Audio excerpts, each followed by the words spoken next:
la Cour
Je vous en prie, prenez place.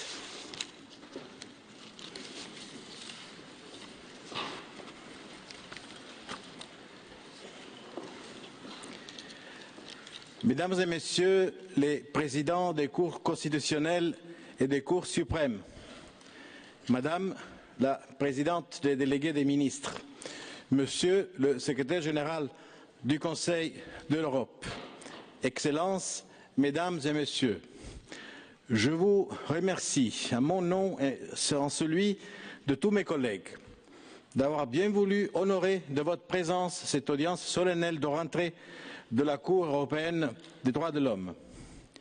Puisque nous sommes pour quelques jours encore en janvier, je ne manquerai pas à la tradition en vous souhaitant une bonne et heureuse année 2017. New judges joined us. Au cours de l'année 2016, de nouveaux juges nous ont rejoints et je les salue tout particulièrement puisqu'ils participent pour la première fois à notre rentrée solennelle en tant que juge de la Cour. Conformément à l'usage, je vais, pour commencer, vous donner quelques informations statistiques sur l'activité de notre Cour. En 2016, la Cour a statué dans plus de 38 000 affaires. À la fin de l'année 2015, on comptait près de 65 000 requêtes pendantes. Ce chiffre est remonté à 80 000 à la fin de l'année 2016, ce qui représente une hausse de 23%. Après avoir connu une baisse du nombre d'affaires entrantes pendant 2 années, on a constaté en 2016, pour la première fois depuis longtemps, une augmentation de 32% du nombre de nouvelles affaires. Cet afflux trouve son origine dans la situation de 3 pays, Hongrie, Roumanie et Turquie. Tout d'abord, en ce qui concerne la Hongrie et la Roumanie, dont le nombre d'affaires a respectivement augmenté de 95% et de 108% en 2016, il s'agit essentiellement de questions relatives aux conditions de détention. Certes, il s'agit là d'affaires prioritaires puisqu'elles relèvent de l'article 3 de la Convention. Mais ce sont des affaires répétitives qui reflètent des difficultés de nature systémique ou structurelle et exigent que des solutions soient trouvées au niveau interne. Or, nous savons tous qu'il n'existe pas de solution miracle et immédiate pour répondre à ces situations, ni dans les pays concernés, pour lesquels cela implique des efforts politiques et budgétaires importants, ni à Strasbourg. Certes, dans le domaine pénitentiaire, la Cour définit des principes qui ont d'ailleurs été clairement précisés en 2016 dans l'arrêt Mursic.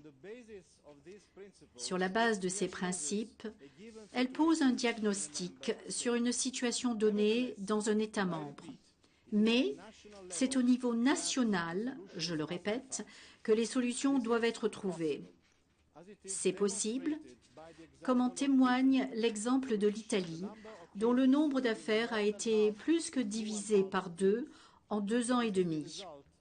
C'est le fruit de la politique menée par le gouvernement italien, d'une part, suite à l'arrêt pilote Torrigiani, qui concernait la surpopulation carcérale, d'autre part, pour les longueurs de procédure. Cela montre que lorsque un gouvernement a la volonté de résoudre une situation et prend les mesures qui s'imposent, les résultats ne se font pas attendre. Ensuite, la Turquie. Ce pays avait connu ces dernières années une baisse considérable du nombre d'affaires pendantes en raison principalement de l'existence d'un recours direct devant la Cour constitutionnelle que nous avons considéré comme effectif. Je salue d'ailleurs la présence parmi nous ce soir d'une délégation importante de cette Cour. Depuis la dramatique tentative de coup d'État de juillet dernier, la Turquie est remontée en 2e position, avec une augmentation très significative du nombre d'affaires. Quelle que soit la suite qui leur sera réservée, c'est là un exemple marquant de l'incidence directe d'une crise politique majeure dans un État membre sur l'activité de notre Cour. Je précise pour conclure sur ce point que les développements qui viennent d'intervenir cette semaine en Turquie sont encourageants. En effet, la création par décret-loi d'une commission chargée d'examiner les recours suite aux décisions prises depuis la tentative de coup d'État est une excellente chose, en particulier parce qu'un recours juridictionnel est prévu à l'encontre des décisions de cette commission. En tout état de cause, quel que soit le pays concerné, il est essentiel, si l'on veut réellement s'attaquer à l'arriéré des affaires, d'adopter des stratégies ciblées et spécifiques. Il y a un an, ici même, je faisais référence aux nombreux défis que la Cour allait devoir affronter au cours de l'année 2016. Je n'imaginais pas alors le péril majeur auquel l'Europe allait être confrontée tout au long de l'année. J'ai déjà mentionné la tentative de coup d'État en Turquie. Je pense évidemment aussi aux attentats terroristes qui ont continué d'endeuiller notre continent, à Nice, Bruxelles, Berlin ou Istanbul. Terrorisme, crise économique, arrivée massive de migrants. L'Europe doit en même temps faire face à tous ces défis. Et comme si ce contexte tragique ne suffisait pas, une crise identitaire conduit certains États à se replier sur eux-mêmes. Le Brexit en ayant été le point d'orgue. On assiste aussi à une remise en question de l'état de droit. Pour certains, le droit devient une contrainte insupportable, comme l'a écrit Emmanuel Decaux. Or, l'état de droit, c'est ce qui fait notre spécificité européenne, un acquis de notre civilisation, un rempart qui se dresse sur la route de la tyrannie.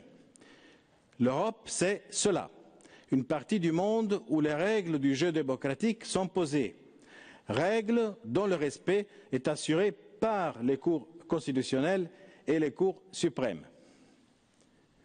La Cour européenne des droits de l'homme contribue, quant à elle, depuis près de 60 ans, à l'instauration d'une communauté de valeurs en Europe et dès lors à la consolidation de l'état de droit. Elle est la garante d'un espace commun de protection des droits et des libertés. En luttant contre l'arbitraire, elle contrôle, elle aussi, le respect des règles du jeu démocratique. Ce rôle, elle a continué de le jouer pleinement en 2016 en maintenant la qualité de sa jurisprudence. Et il faut bien convenir à cet égard que l'année écoulée aura été particulièrement riche. Le choix des affaires que je souhaite évoquer ce soir a été d'autant plus difficile. Puisque j'ai fait référence à l'état de droit, c'est un de ses principes fondamentaux, l'indépendance des juges, qui était en jeu dans l'affaire Baka contre Hongrie. Le requérant, M. Baka, président de la Cour suprême hongroise, soutenait qu'il avait été mis fin à son mandat de manière prématurée en raison des opinions qu'il avait exprimées publiquement en sa qualité de président de la Cour suprême au sujet des réformes législatives concernant les tribunaux. Notre Cour lui a donné raison et a estimé qu'il s'agissait d'une ingérence dans l'exercice de son droit à la liberté d'expression. Une telle mesure ne pouvait pas contribuer au renforcement de l'indépendance de la justice. Or, l'indépendance des juges reste un marqueur de l'état de droit. Mesdames et Messieurs les présidents des cours constitutionnelles et des cours suprêmes, si les juges en venaient à craindre de s'exprimer dans le cadre de leurs fonctions, cela conduirait inévitablement à un affaiblissement, voire à une disparition de l'un des fondements de la démocratie. C'est ce qui fait de l'arrêt Baka un arrêt fondamental.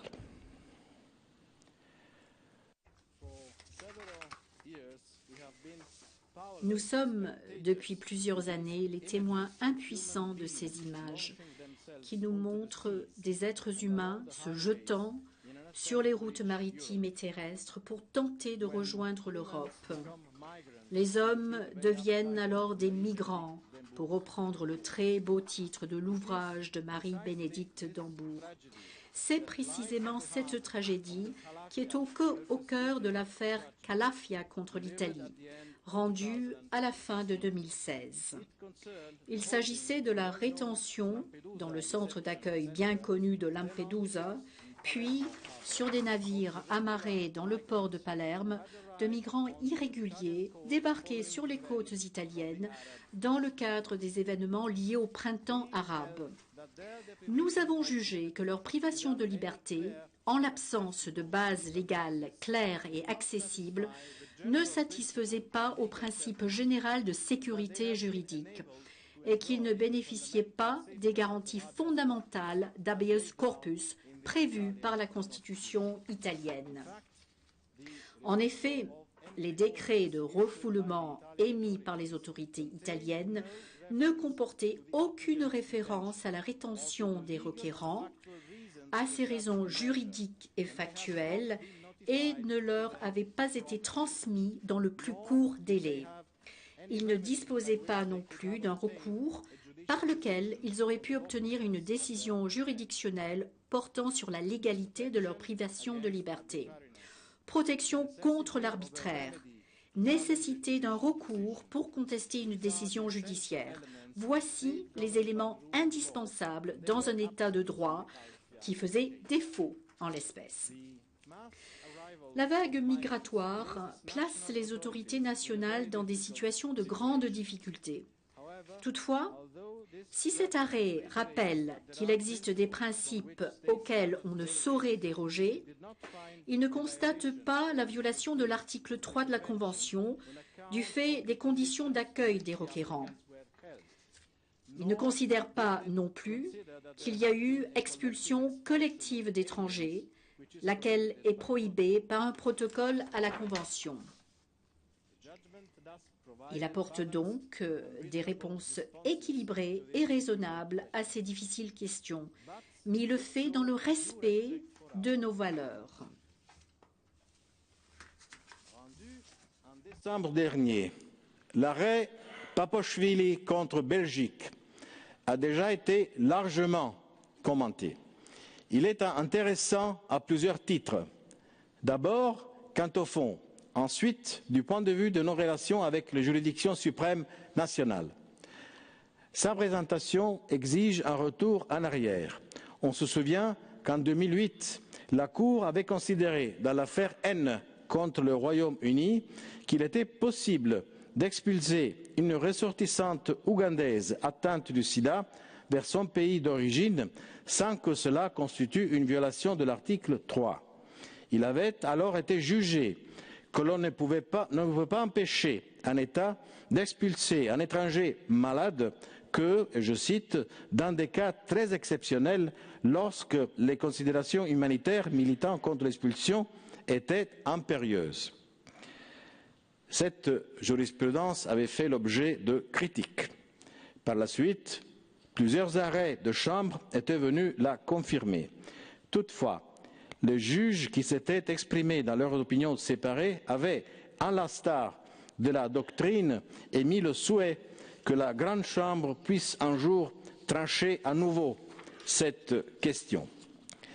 Ces choses faites, et l'arrêt Paposhvili revient sur cette jurisprudence pour la préciser dans un sens plus favorable au requérant. Dans cette affaire, le requérant, atteint d'une maladie très grave et dont le pronostic vital était engagé, ne voulait pas être renvoyé vers la Géorgie. La Cour a considéré qu'en l'absence d'évaluation par les instances nationales du risque qu'il encourait en Géorgie compte tenu de son état de santé et de l'existence ou non de traitements adéquats dans ce pays, les autorités nationales belges ne disposaient pas des éléments d'information leur permettant de conclure que l'intéressé ne risquait pas d'y subir des traitements contraires à l'article 3 de la Convention. L'arrêt Paposhvili apporte des précisions importantes et clarifie l'approche suivie jusqu'à présent. Certes, le seuil de gravité pour empêcher l'expulsion d'un étranger malade reste élevé. Toutefois, le travail d'évaluation incombe d'abord aux autorités nationales qui doivent mettre en place des procédures adéquates afin d'apprécier les risques encourus en cas de renvoi. C'est une bonne application du principe de subsidiarité. L'évaluation doit tenir compte à la fois de la situation générale dans l'état de destination et du cas particulier de l'étranger. Il convient de s'assurer que des traitements médicaux seront disponibles et accessibles pour l'intéressé. Mais cette affaire mérite également d'être examinée sous l'angle de nos relations avec les cours suprêmes. L'arrêt N contre le Royaume-Uni avait conduit les autorités belges à n'accorder en pratique l'autorisation de séjour pour motifs médicaux que dans des circonstances vraiment très exceptionnelles, lorsque la personne était proche de la mort.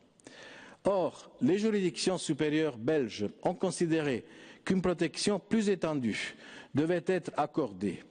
On assiste ici à un dialogue tout à fait intéressant entre le juge interne et notre Cour, où c'est le juge national qui, en quelque sorte, vient nous demander d'adopter une position moins restrictive et plus protectrice des droits des requérants.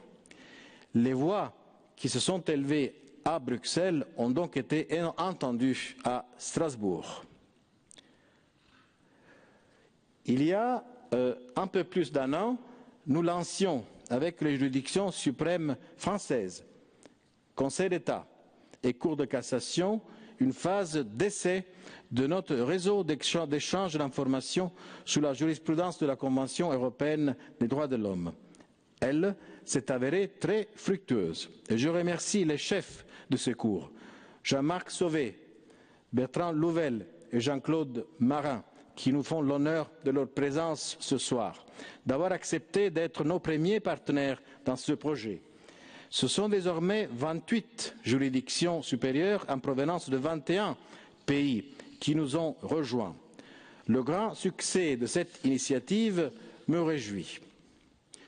De manière générale, le dialogue avec les autres juridictions nationales et internationales a été très intense en 2016.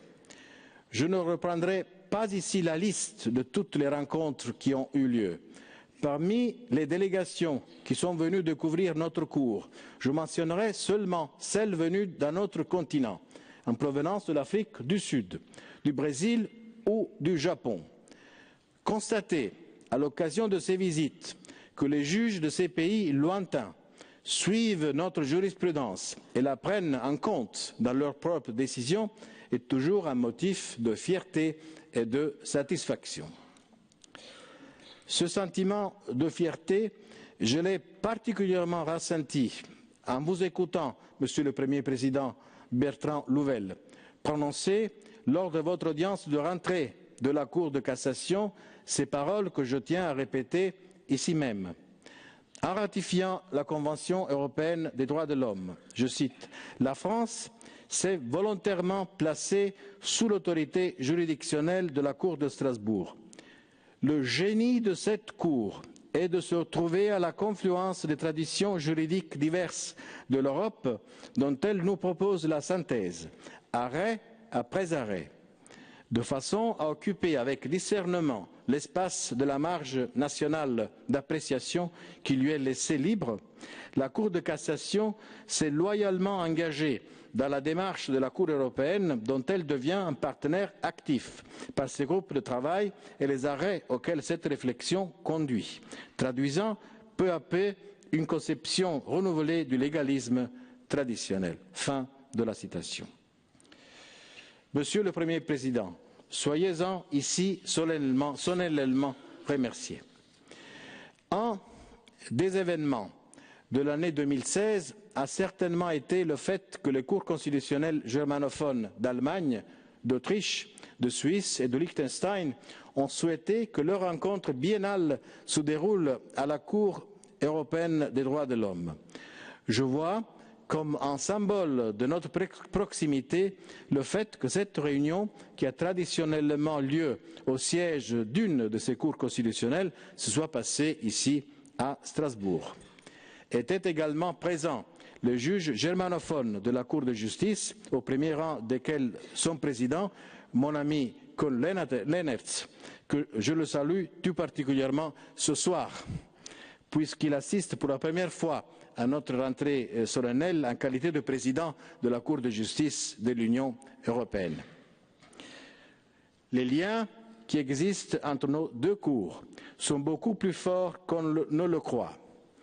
La rencontre que nous avons eue en 2016 a d'ailleurs été particulièrement utile et chaleureuse. Laurence Bourgourg-Larsen, observatrice éminente de nos jurisprudences respectives, a raison de noter que la nécessaire exigence de maintenir une cohérence entre les deux systèmes européens amène la Cour de Strasbourg à se faire l'allié du droit de l'Union en relevant d'éventuels manquements au droit de l'Union européenne et plus particulièrement aux arrêts de la Cour de justice.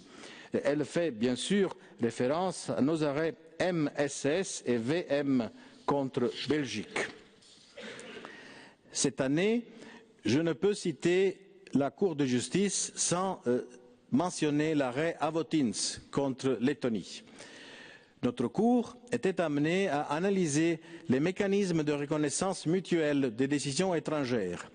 Dans notre arrêt, nous avons maintenu à l'endroit de l'Union européenne la théorie de la protection équivalente, née avec la jurisprudence Bosphorus, en précisant toutefois que nous devons nous assurer, lorsque les conditions d'application de la présomption de protection équivalente sont réunies, que les dispositifs de reconnaissance mutuelle ne laissent subsister aucune lacune aux situations particulières donnant lieu à une insuffisance manifeste de la protection des droits de l'homme garantie par la Convention.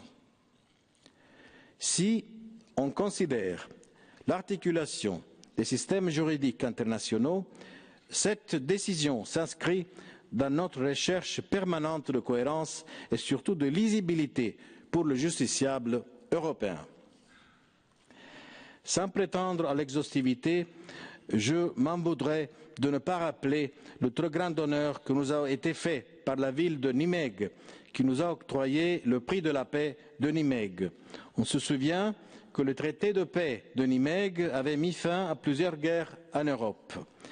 Les organisateurs, en nous remettant ce prix, ont voulu souligner le travail accompli par notre Cour pour la paix et la tolérance. Cette prestigieuse distinction est un encouragement à poursuivre notre mission. Mesdames et Messieurs, parmi les hautes personnalités que j'ai eu l'insigne honneur de rencontrer au cours de l'année 2016, il y en a une qui m'a particulièrement marqué, Il s'agit de Silvia Fernandez de Gurmendi, présidente de la Cour pénale internationale. J'ai souhaité qu'elle soit l'invitée d'honneur de notre rentrée solennelle. Madame, vous venez d'un pays, l'Argentine, dont le seul nom fait rêver, à la fois si loin par sa géographie et si proche de l'Europe par sa culture. Avocate de renom, diplomate de haute volée, vous avez joué un rôle majeur lors de la négociation qui a conduit à l'adoption du statut de Rome, ce traité international qui a créé la Cour pénale internationale. Vous y êtes juge depuis 2009 et vous en êtes la présidente depuis 2015. La Cour pénale internationale est le fruit d'un rêve qui semblait irréalisable au début du XXe siècle, l'établissement d'une juridiction internationale permanente chargée de promouvoir les droits de l'homme et le droit international humanitaire au niveau universel et de punir ceux qui portent le plus gravement atteinte à ces droits. Votre juridiction présente bien des points communs avec la nôtre. Certes, la quasi-totalité des affaires que nous jugeons n'auraient pas leur place devant votre Cour, mais vous défendez, comme nous, le même noyau dur des droits fondamentaux et tout particulièrement le droit à la vie. Comme nous, vous répondez à l'idée que la création d'un ordre international fondé sur les droits de l'homme est une nécessité.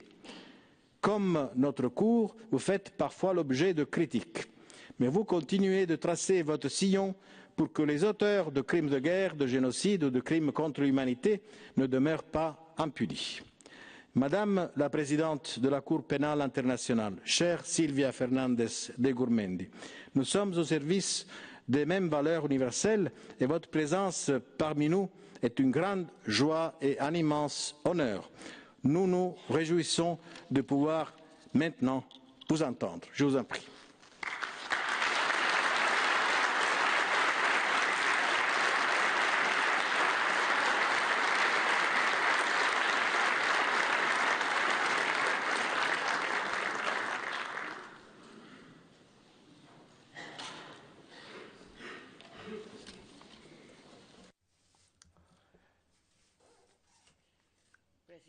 Monsieur le Président Raimondi, Mesdames, Messieurs les juges, régionaux, nationaux, internationaux, Monsieur le Secrétaire général, Excellences, Mesdames, Messieurs.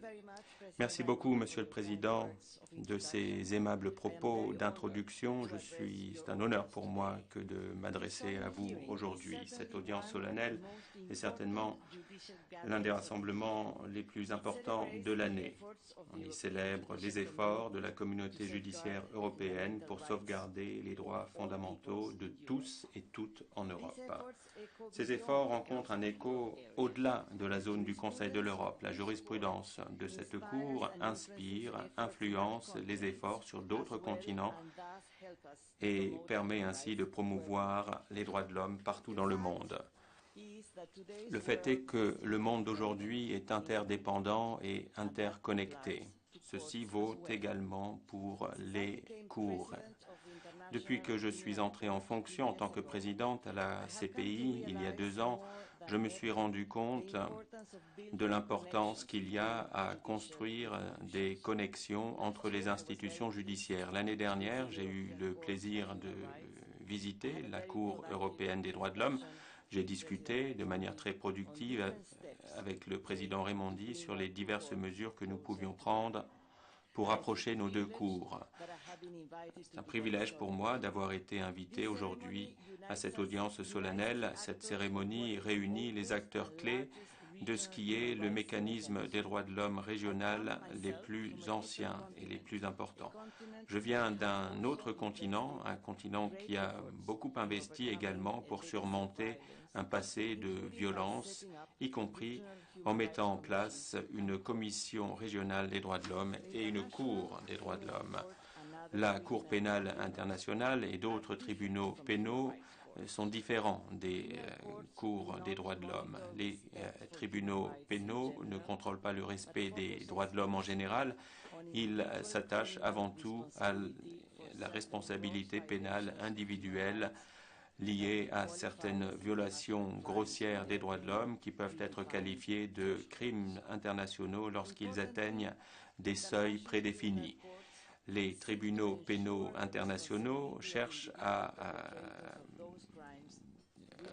faire en sorte que les auteurs individuels soient responsables, répondent de leurs actes, que ce soit des acteurs étatiques ou non étatiques. Malgré les différences entre nos deux juridictions, nous partageons les mêmes valeurs et nous partageons un même objectif. Nous voulons promouvoir le bien-être de tous en favorisant l'état de droit. Nous avons également des racines communes. Le monde se souvient de l'Holocauste aujourd'hui et nous nous rappelons que nos institutions sont nées de la détermination de la communauté internationale pour empêcher que les tragédies du passé ne se répètent. Malgré les différences, la justice pénale internationale et le droit des droits de l'homme interagissent. Conformément à son traité fondateur, le statut de Rome, la CPI doit appliquer et interpréter le droit d'une manière cohérente avec les droits de l'homme reconnus internationalement. Le droit en matière des droits de l'homme et sa jurisprudence ont influencé nombre de nos dispositions matérielles et procédurales. Ils nous guident également lorsque nos dispositions ne disent rien ou restent générales, comme sur la détention des personnes ou les réparations aux victimes. Je voudrais aborder certaines questions de complémentarité et de convergence un peu plus en détail. Les droits de l'homme et le droit humanitaire sont au cœur de l'interdiction du génocide, des crimes contre l'humanité et des crimes de guerre. Des expériences relativement récentes d'abus sont reflétées dans les actes interdits au niveau de ces crimes. L'inclusion de l'apartheid, des disparitions forcées et des grossesses forcées en tant que crimes contre l'humanité ou crimes de guerre, ce sont des exemples importants qui montrent que l'on prend en compte certaines formes particulièrement graves de violations des droits de l'homme qui sont commises en Afrique, en Amérique du Sud et en Europe. Dans le monde d'aujourd'hui, les crimes internationaux ne sont pas simplement perpétrés par des individus qui agissent au nom des États. Les acteurs non étatiques sont l'auteur également de crimes de masse et d'atrocités. Depuis la Deuxième Guerre mondiale, la nature des conflits armés a évolué beaucoup. Nous avons été témoins d'une participation toujours plus forte de groupes non étatiques dans les conflits armés. Les confrontations classiques, État contre État, sont exceptionnelles maintenant. Ce n'est plus la règle. La communauté internationale a également fait le point, compris que les conflits armés n'étaient pas les seules situations dans lesquelles des atrocités de masse sont commises et que les populations civiles peuvent être victimes également en temps de paix, victimes d'agissements de groupes étatiques et non étatiques. Le droit humanitaire international et le droit pénal international se sont développés pour refléter ces nouveaux phénomènes de violence de masse. Résultat, la distinction juridique entre les conflits armés internationaux et non internationaux, cette distinction s'estompe. Les crimes contre l'humanité ont pris une nouvelle ampleur depuis Nuremberg. Ils englobent maintenant diverses formes de criminalité commises d'une manière étendue ou systématique. Les auteurs peuvent être des agents de l'État ou des particuliers. Ça peut être un temps de guerre ou un temps de paix.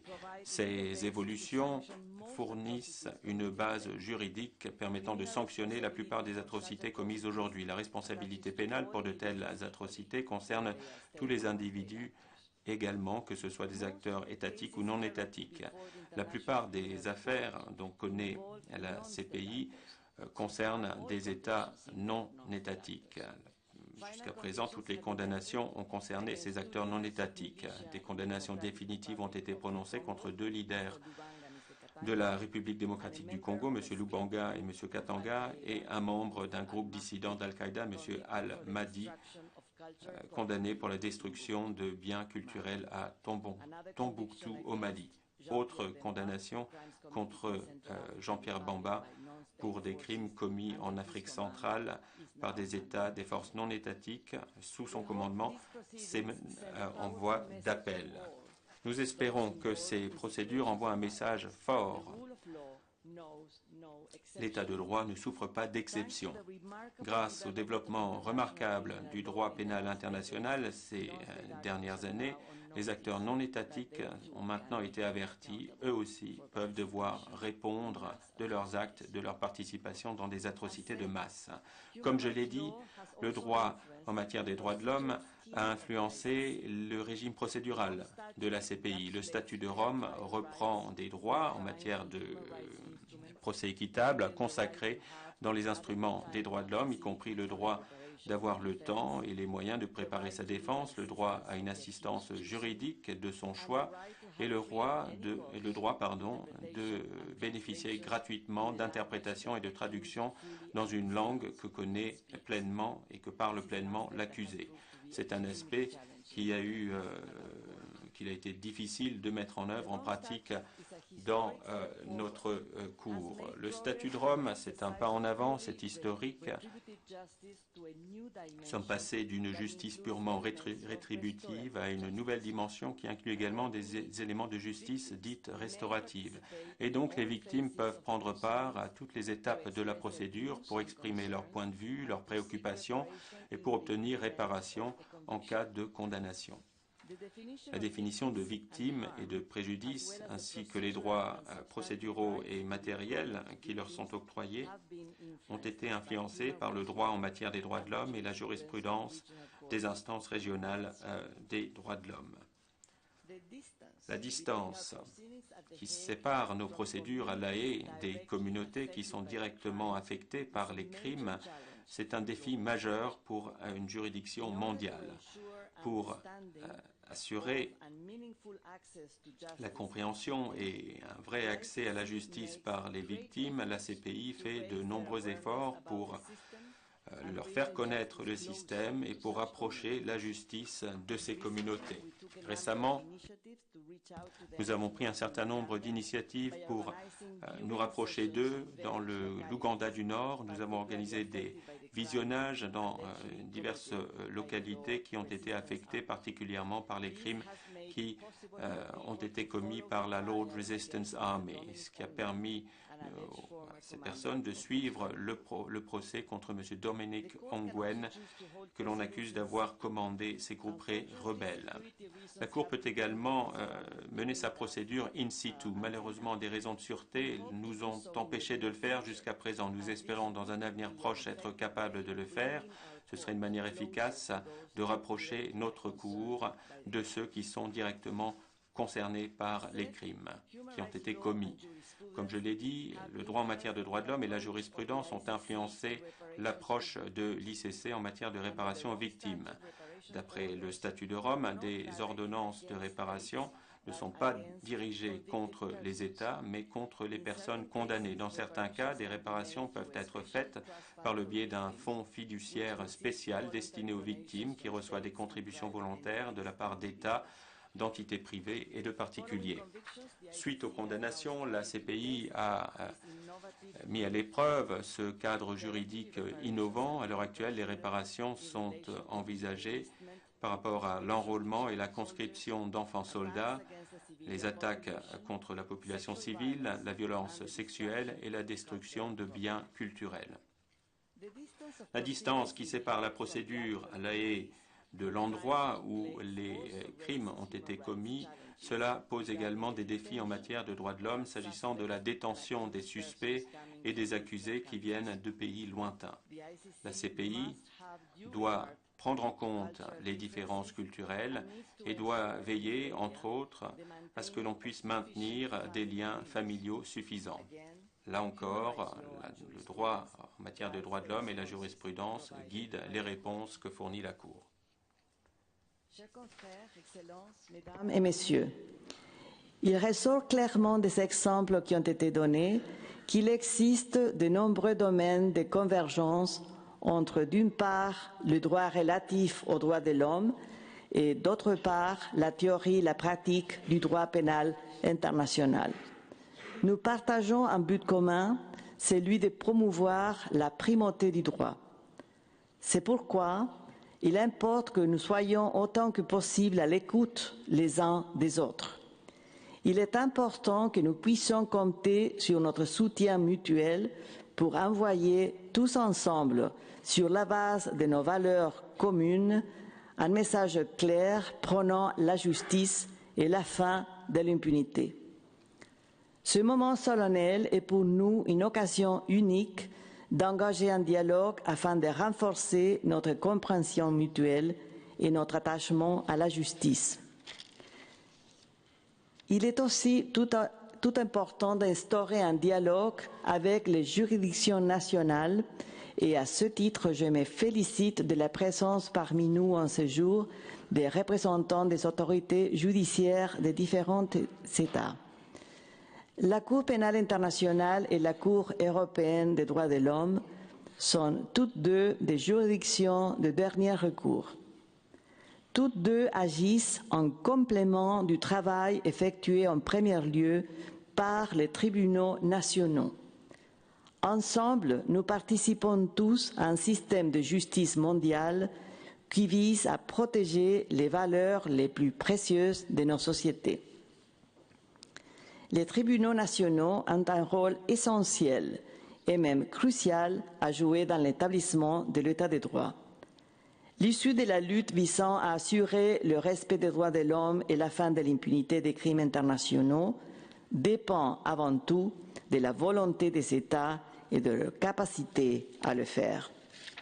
Cela nécessite d'adopter à cet effet des lois à l'échelon national, notamment aux fins de la mise en œuvre du statut de Rome et d'autres importants traités relatifs aux droits de l'homme et au droit international humanitaire qui érigent en infraction pénale certains crimes parmi les plus atroces.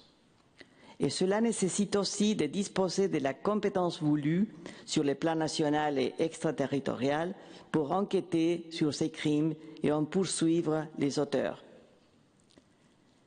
Les réponses données par les tribunaux nationaux sont prises en compte par la Cour pénale internationale. À son tour, la Cour peut aussi avoir une influence sur les réponses données par les juridictions nationales et régionales face aux crimes internationaux. Cette influence s'exerce de diverses manières, notamment par l'incorporation dans la législation des États des crimes de différentes formes de responsabilité et des principes généraux prévus par le statut de Rome. Dans de nombreux pays, les définitions qui ont été adoptées sont soit identiques, soit très proches de celles qui figurent dans le statut de Rome. L'adoption de dispositions similaires sanctionnant pénalement ces crimes au niveau national constitue un énorme pas en avant pour l'harmonisation du droit international pénal, harmonisation qui contribue à son tour au renforcement du système de justice mondiale. En se renforçant mutuellement au sein d'un système de justice mondiale, les institutions internationales, nationales et régionales peuvent ensemble devenir plus fortes. Nous nous sommes tous récemment félicités de l'approche régionale qui a permis d'apporter une solution pour les procès retentissants du Sénabré devant les chambres africaines extraordinaires au Sénégal. Chers confrères, Excellences, Mesdames et Messieurs, notre passion pour la justice est ce qui nous unit. Si nos mandats diffèrent, nos aspirations, elles, sont les mêmes. Nos institutions, si elles ont emprunté des chemins différents, aspirent aux mêmes objectifs. L'unité de nos efforts pour atteindre ces objectifs rendrait le système de justice mondiale plus efficace. On behalf of the International Au nom de la Cour pénale internationale, je souhaite à la Cour européenne des droits de l'homme une année judiciaire productive, pleine de réussite en 2017. Merci de votre attention.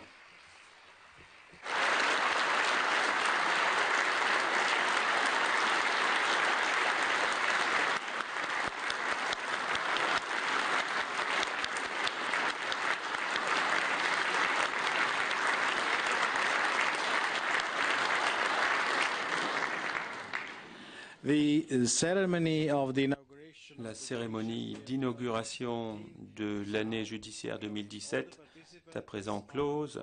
Tous les participants et toutes les participantes sont cordialement invités à une réception au rez-de-jardin, à la cafétéria. Merci beaucoup.